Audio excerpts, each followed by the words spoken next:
सोना के गढ़ल शरीर बा, धलो पाँचा में तोहर तकदीर बा।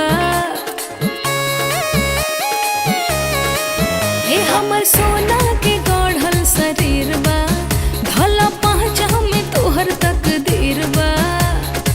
हमके पटावेला तोर से लोगवा, तोहरा से पटो तनी खुद से। एको छन नहीं रहा तारू सूद से, का गारंटी बाकी धोल मारू दूध से।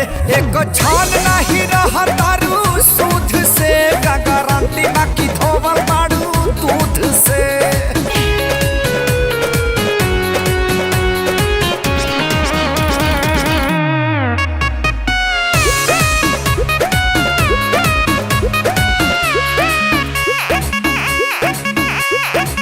अभी तरह है लड़कैया ए बाबू, काल्हे तो भइनी से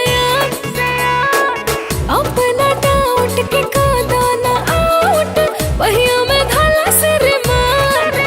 जीता चोरनी रे जानी झार पर चढ़ा, पर्दा में रहू जानी खोल के देखा। जीता चोरनी रे जानी झार पर चढ़ा, पर्दा में रहू जानी खोल के देखा। दिन हंसनी चढ़ के आज मत टाला, तोहरा के खोजा तनी बूध से। एको छन नहीं रहा तारू सूद से, का गारंटी बाकी धोल मारू दूध से। एको छन नहीं रहा तारू सूद से, का गारंटी बाकी धोल मारू दूध से।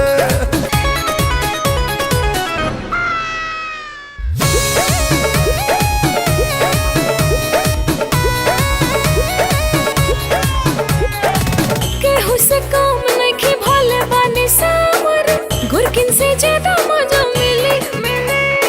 एक बेरी को के डराई तो देखो, होई ये राजा पनीर चिली। मन भावे नहीं जान फाटल दूध के समान, झूठे में झूठा करई बुजुबान। मन भावे नहीं जान फाटल दूध के समान, झूठे में झूठा करई बुजुबान। बड़ा तो खाटी मराद भोजपुरिया, काहेला डरेला जुद से।